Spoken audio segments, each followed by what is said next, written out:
Welcome to our podcast where we look for opportunities in our lives to see a beautiful view. I'm Paul. And I'm Candy. Thank you for joining us today. If you like what we're doing here and want to partner with us to keep these episodes coming, you can join the Beautiful View Patreon channel.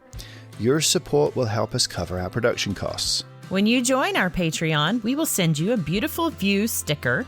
We'll give you a shout out on the show. And every Monday morning, you'll receive a weekly newsletter with insider information and encouragement for your week. Memberships are only $5 a month, and you can find the link in our show notes. We are so excited to share with you again today. So sit back, relax, and enjoy the beautiful view. We could climb a mighty mountain, float on down a winding river, travel back in time and face our future too. Oh, I'm not scared of where I'm going, 'cause I know whose hands I'm holding. Oh, I'd go anywhere as long as you're going to. Well, I'd go anywhere as long as I'm with you. It's safe to say that since we began this podcast, we have learned a lot about ourselves and how we communicate both individually and as a couple. We sure have. It's been really interesting, to say the least. From the early days of our relationship, communication has been important and crucial. Yes, it has. As you may know from previous episodes, Paul and I actually met online initially. Mm-hmm. He lived in England and I lived in Texas, so communication was all we had in the beginning. That's where our friendship developed and our relationship grew, through conversations and communication. But as we've been married for almost 22 years now, we're finding that there are still some areas we both need to work on. Isn't that the truth? There's nothing more honest and, I would say, brutal than recording your conversations and listening back to it. In fact, I would challenge any couples out there to do this and not come up with the same results that we did. So, thank goodness for good editing? Yes. A lot of stuff hits the editing room floor.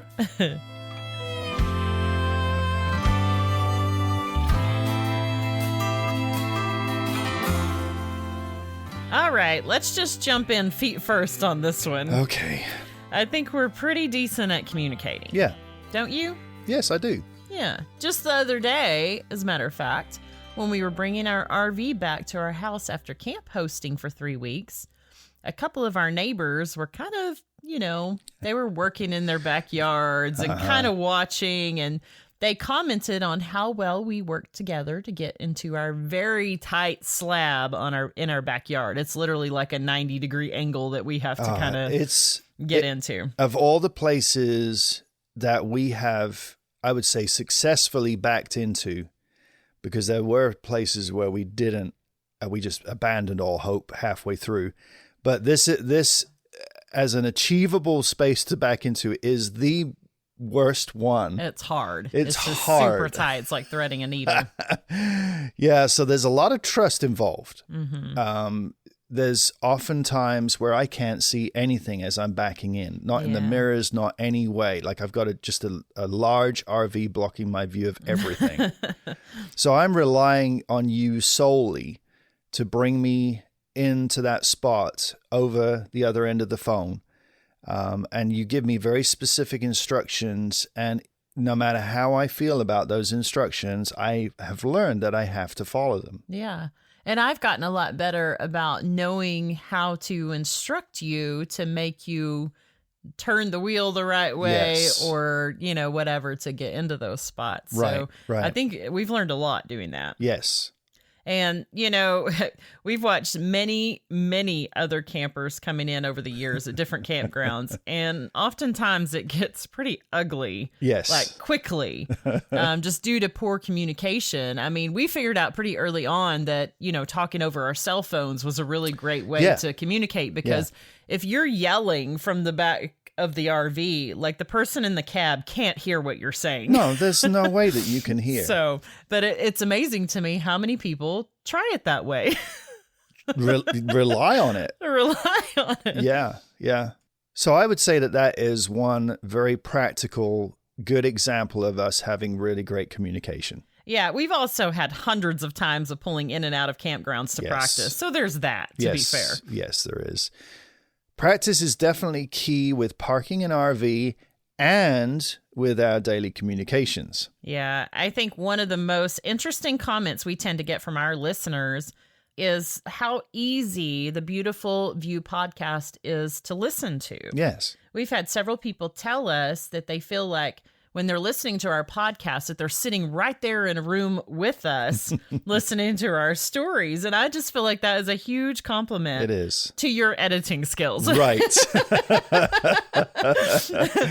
Yep. I mean, we do enjoy telling stories in real life too. But yes. How would you say our storytelling differs on the podcast to real life? Well, we can edit. That's true. That is a huge component of the whole thing, right? We get the opportunity to go in and drop out all of the things that would just be hanging out there in midair in with real blank life. Stares. With blank stares. So we get to give you and that should really be something our listeners should be grateful for. Yeah. Is the fact that we do cut out all the sections that we didn't do so well. Yeah.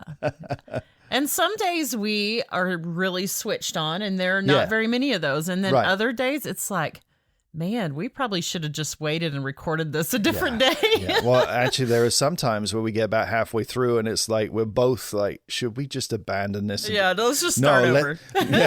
Let's get it done. Let's get it finished. It'll be fine. So, yeah. So you write our podcast content and the outlines that we use.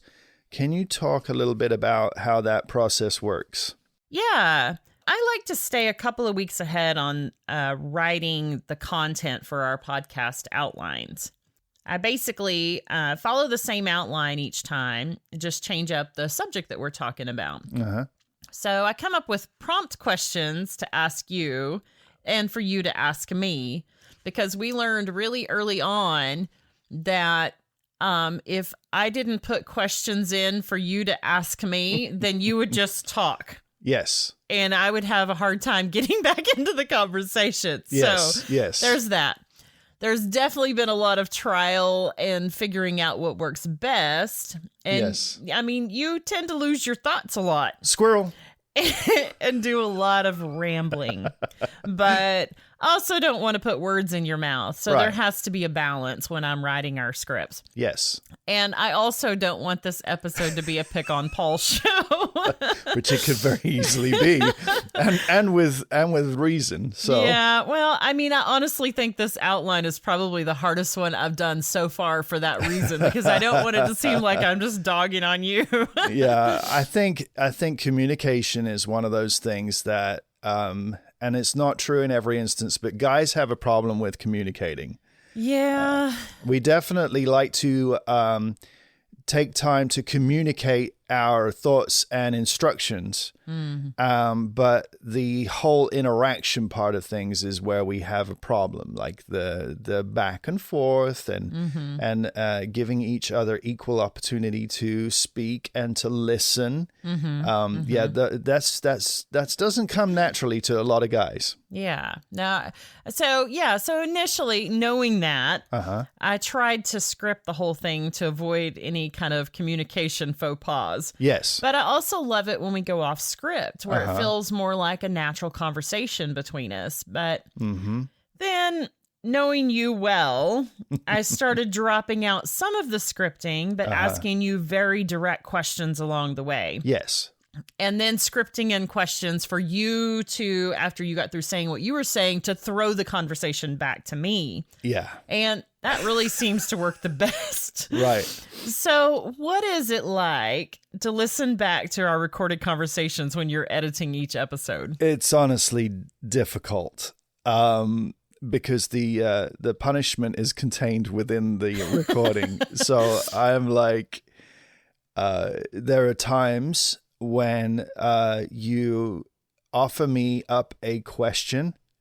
I obviously have not heard anything of what you said. I'm still continuing the train of thought that I had from the previous thing we were talking about. And I just have completely ignored what you said. Yeah. And then you very graciously offer up the question again. And usually, like when we're looking at each other across from our microphones, you're like you doing the look on your face like you got right now. Yeah. With raised eyebrows, like, Paul, maybe you've missed something. Where are you going with this?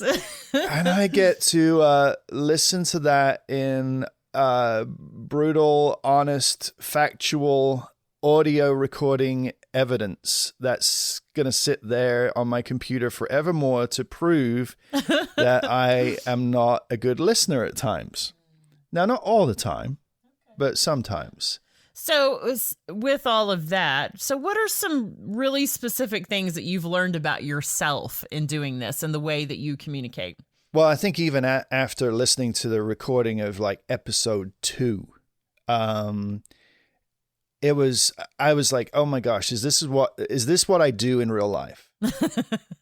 So yes, it is. And we have to get this right in our podcast in order for the end product to be something that people want to listen to. Right. And so from that, I have not all the time, but I've done better at carrying these lessons learned into our real life, in our daily life. And so that has really benefited me, learning how I do tend to ignore some things that are being said because I am caught up in them. Now, I'm caught up not in something, well, sometimes there are squirrels, but oftentimes I'm caught up in what I'm talking about. And I feel like maybe I haven't fully explained my position. Okay. And so in explaining my position, I have stepped all over what you just said. Yeah. And so that's kind of something that I am working on. And what's interesting with that is I found that when we're not recording the podcast, but after we've talked about something like that, or after you've edited an episode and you realize that you've done that, you start being a lot more hyper aware of when you do those things in real life. Yeah. Yeah. And I often have an opportunity to apologize. So anyway, but this episode is not all about me, right? No, it's not. So what are some things that you have learned about yourself and how you communicate? Well, I have learned that I tend to use a lot of sarcasm. And I can come across as being very direct. Yes. You might say witty. Yeah. But the problem with that is you often take everything I say very seriously. I do. Especially if I'm not laughing when I say it. Yeah. So I have to be really careful with that. Yeah. I think that's probably why I laugh a lot. I even find myself scripting in LOLs so that I remember to laugh so that you don't take it too seriously. So that I don't get thrown. Yeah. And I tend to think about 3 steps ahead of what I'm currently talking about. So, and you kind of struggle to keep up with that sometimes because you think and communicate much more randomly than I do. Yeah, I do tend to do that. You're extremely linear and I am random. And so I'll be thinking about, so something else pops up in my head, which is somewhat related to what we're talking about. And I'm really excited about that. I want to jump on that. And sometimes I will. And then you'll come back to me and say, do you realize like that's later on in the outline? Like I've already. Yeah, you're jumping ahead. You're jumping ahead. Like stop it. And I'm like, and then I look at our outline and I'm like, oh yeah, my bad. And then we have to go back and re-record it.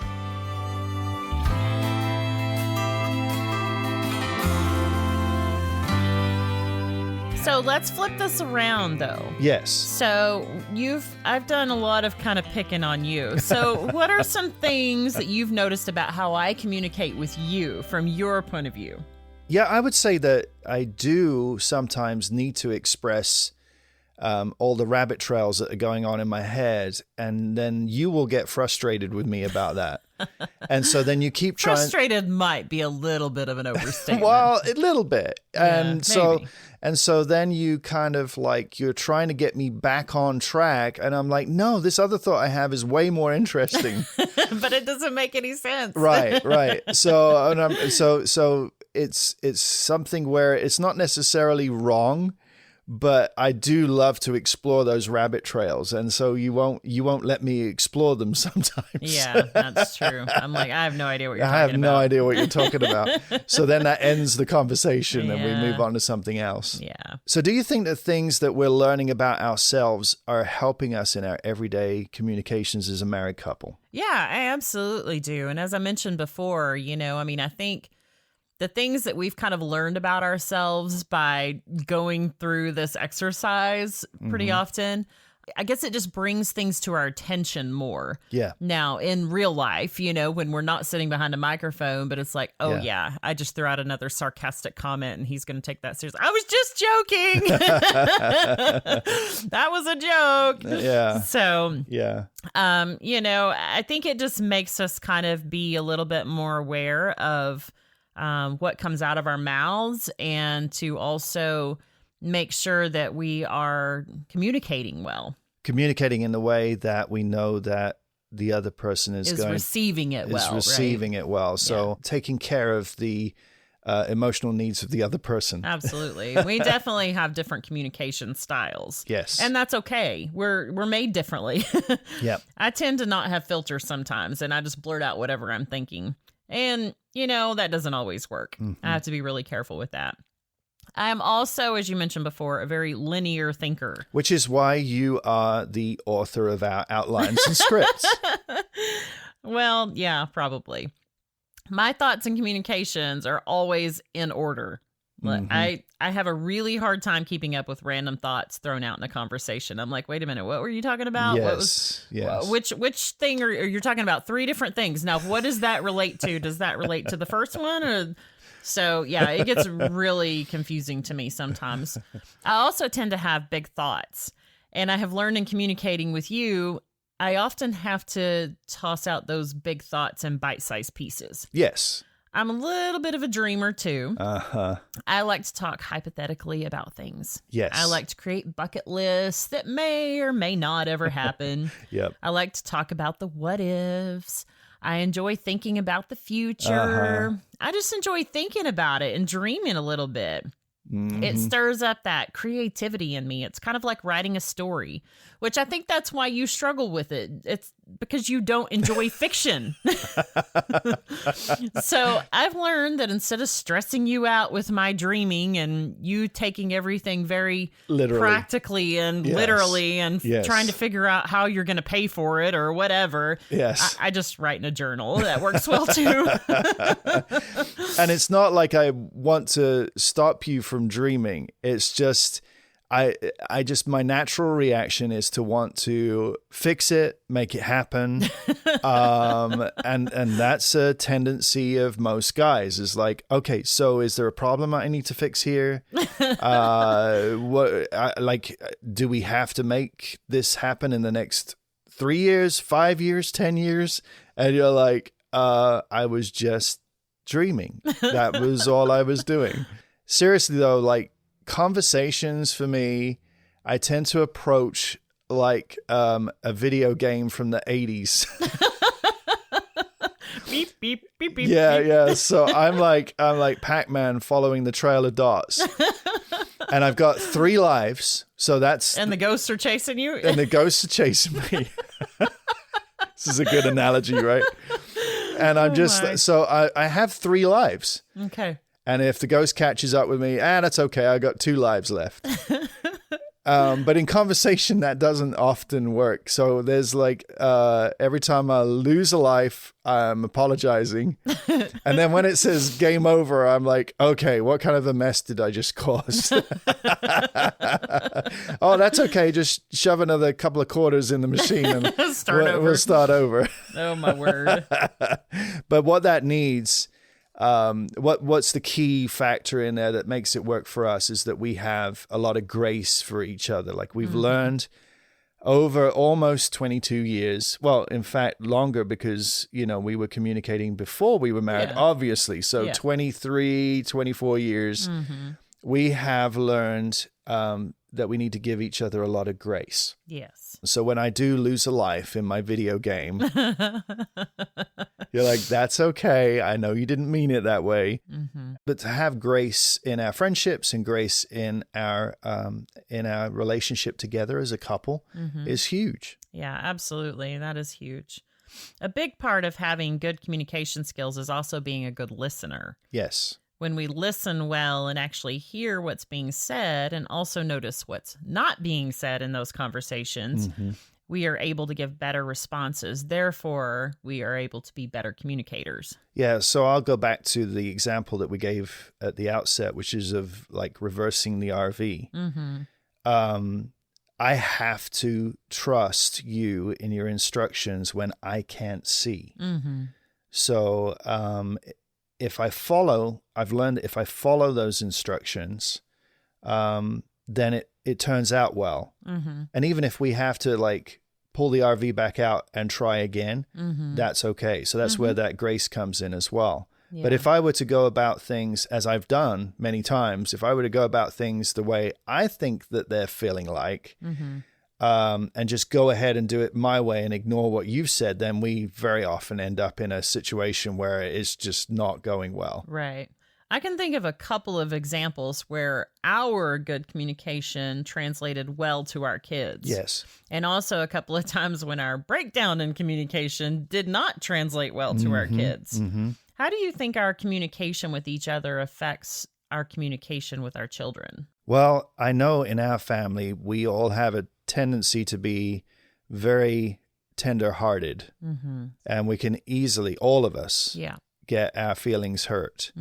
I think our communication then, we have to be very aware of the fact that if we say something that hurts each other's feelings, it's hard to recover from that. It is, yeah. So we have to make sure that we are bearing each other in mind when we're trying to communicate what we're communicating.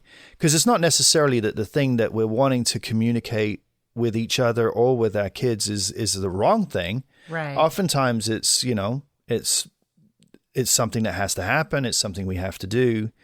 But if we don't communicate well with each other, if we don't bear each other's feelings in mind, then we can very quickly get into a situation where someone gets hurt feelings, overreacts, then we overreact in turn, and then that ends up being a situation that we find it difficult to get out of. Yeah, I think a lot of times we make assumptions that are untrue about what each other is thinking. Yes. And we have to be really careful with that too. Like assuming that if I'm assuming that you knew what happened with a situation and you didn't get the full picture, then you're going to respond in the way that you actually felt like it went. And I'm assuming that you knew the whole story.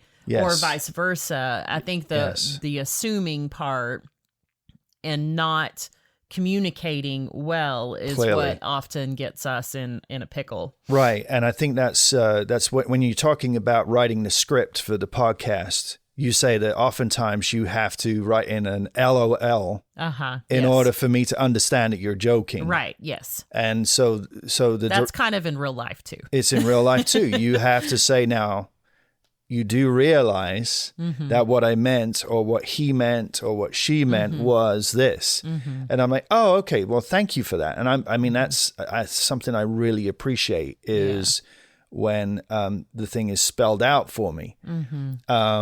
And it's not all the time. Yeah. It's just sometimes. But occasionally we will step on each other's feelings just because we didn't communicate well. And we honestly, all of us didn't understand the situation well enough to be able to behave properly in it. Right. So I think that the things that we've already said about communication is like is something that is benefiting our kids because they'll take those skills into their life now and into their relationships in the future. And they'll also take notes on the things that they don't like. Yes. And they'll try to do better. And they'll try to do better. Where we have failed, they will try to do better. Sorry, Tyler and Emily. We're working on it. I know they appreciate when we communicate well. Yes. I think it also teaches them the importance of them communicating well with us and with others. In general, things just go so much better when we all communicate well. Yes. I think it's safe to say that learning to communicate well is a lifelong process.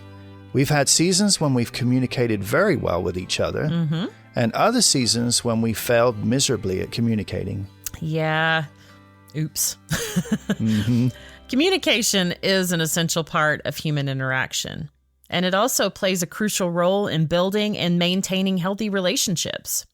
Whether it is with family, friends, coworkers, or anyone we come in contact with, communication can help us understand each other better. It can help us avoid misunderstandings, and it can help strengthen our bonds with each other. There are numerous important Bible verses about communication that are really helpful. They provide guidance on how to communicate effectively and lovingly with others. One of my favorites is James 1, verse 19. Know this, my beloved brothers, let every person be quick to hear, slow to speak, slow to anger. Those are really wise words. Quick to hear, slow to speak, and slow to anger. This means that we should practice active listening, which involves giving our full attention to the speaker, asking questions, and clarifying what they are actually saying. By doing this, we can better understand the other person's perspective and show them that we really truly value and respect their opinions. So we would like to challenge you today to evaluate your communication skills with your family and friends. And let's work together to create beautiful moments in our homes and in our relationships. Yeah. Thank you for listening today. If you know of someone who would enjoy this podcast, please point them in our direction. Visit us at Beautiful View Podcast on Facebook or Instagram. Share our posts or share the link to our podcast. Our next episode is going to be called Simply Christmas. Christmas is such a wonderful time of year, but it can get stressful in a hurry. In this episode, we're going to share some of our family's simplified traditions, tips on budgeting for the big day, and how to keep your sanity this time of year. I can't believe it's almost Christmas. I know. Comes around so quickly. Thank you, Tyler and Kelsey, for providing the music for our podcast. Please check out The Hopeful Few on Spotify or Apple Music. The links are in our show notes. And if you have any questions you would like us to answer or suggestions for things you would like us to talk about in our future podcasts, just simply email us at beautifulviewpod@gmail.com. And just a reminder, please consider joining the Beautiful View Patreon. This helps us keep the episodes coming and cover our costs. Again, the link is in our show notes, and it is also on our social media accounts. We hope you have a great day, and remember to always keep an eye open for opportunities in life to see a beautiful view. We could climb a mighty mountain, float on down a winding river, travel back in time and face our future too. I'm not scared of where I'm going, 'cause I know whose hands I'm holding. Oh, I'd go anywhere as long as you're going too. And I'd go anywhere as long as I'm with you. Yeah, I'd go